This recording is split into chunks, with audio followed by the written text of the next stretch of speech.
Alors, et le seul verset, on a fait ça même avant-hier avec Electron, avec tout. On vous a expliqué. Voilà. Merci, truc Mich. Voilà. Ils sont malhonnêtes. Ils sont malhonnêtes, c'est ça. Donc, on leur montre le verset, ils voient bien l'évidence, mais ils détournent l'esprit. Mais Moïse n'a jamais été. Moïse, on sait, dès son bébé, on l'a ramené en Égypte. Il était chez un pharaon.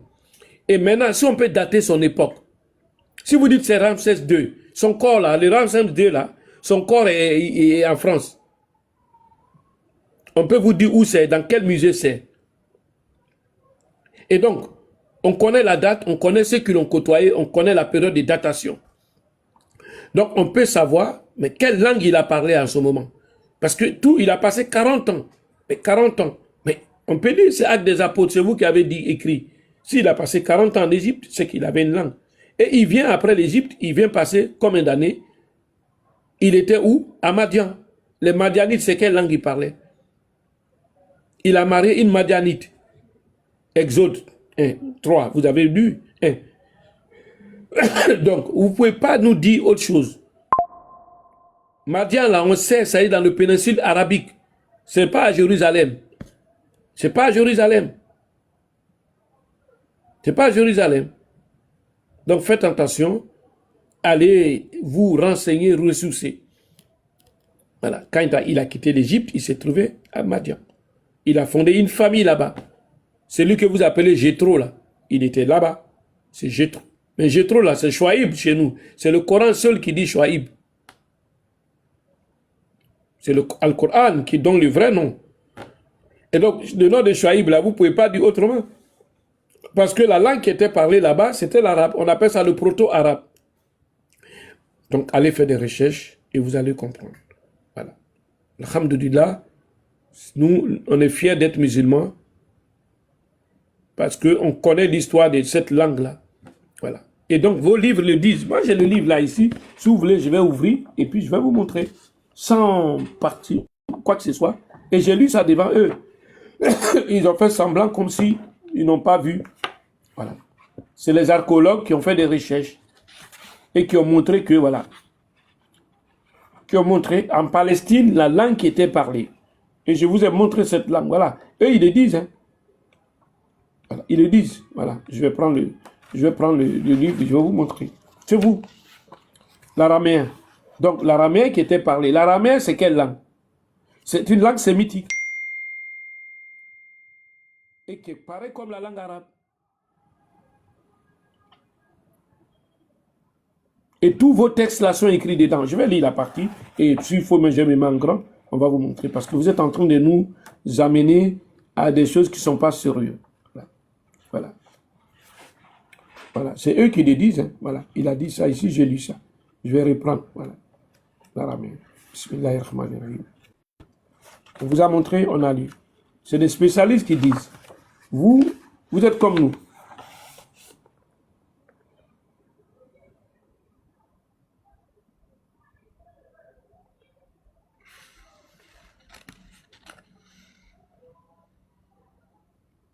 Voilà.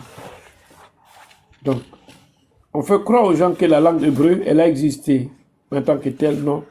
La langue qui était parlée, c'était la langue araméenne. Et je vais vous lire, et puis les travaux des chercheurs. Voilà, l'araméen.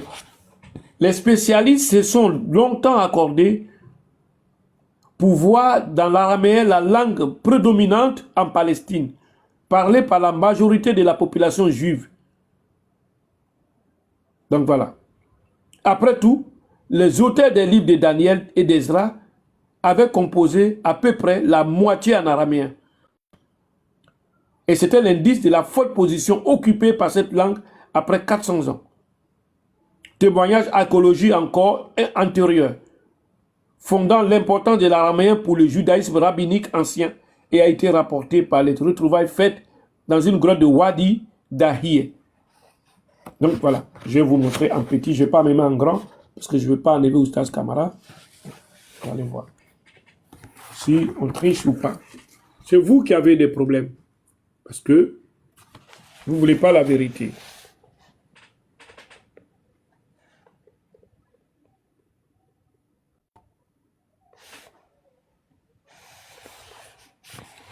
Voilà, voilà le livre. J'ai montré le livre à tout le monde. Voilà le livre.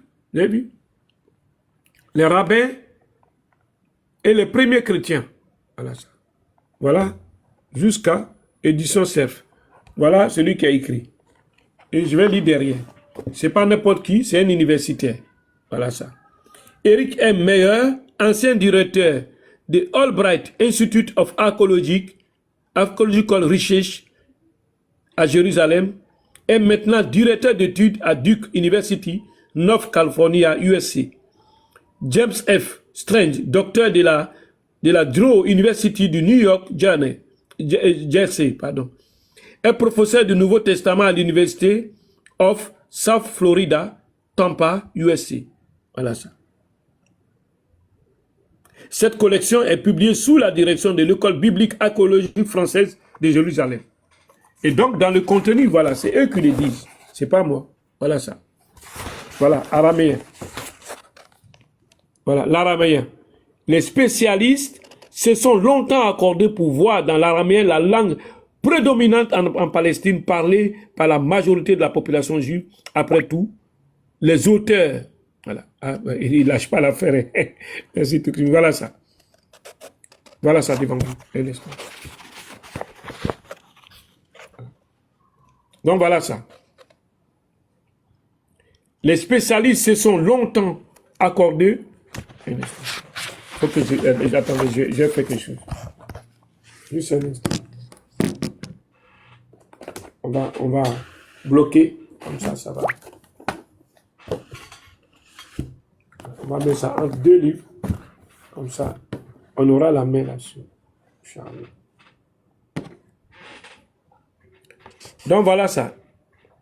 L'araméen. Les spécialistes se sont accordés pour voir dans l'araméen la langue prédominante en Palestine parlée par la majorité de la population juive. Et après tout, les auteurs des livres de Daniel, d'Esdra, avaient composé à peu près, voilà,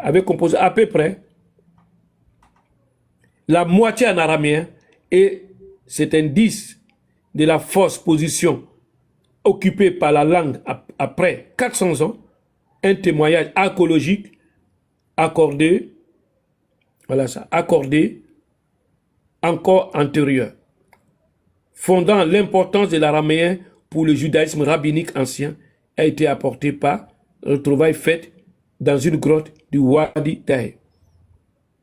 Donc voilà. Et je peux continuer, il y a beaucoup de choses à l'intérieur qui révolutionnent, des ouvrages, des trucs qui ont été trouvés en araméen. Qu'est-ce que vous voulez? Vous ne pouvez pas nous tricher, vous ne pouvez pas nous truquer, ça c'est vous. Et il y a d'autres livres encore. Et la dernière fois, on a eu le temps d'exposer, et il y a un frère même qui est venu sur le panel d'Oussas Kamara, le frère Nourdine, qui a expliqué ça ici. Alors, vous voulez quoi?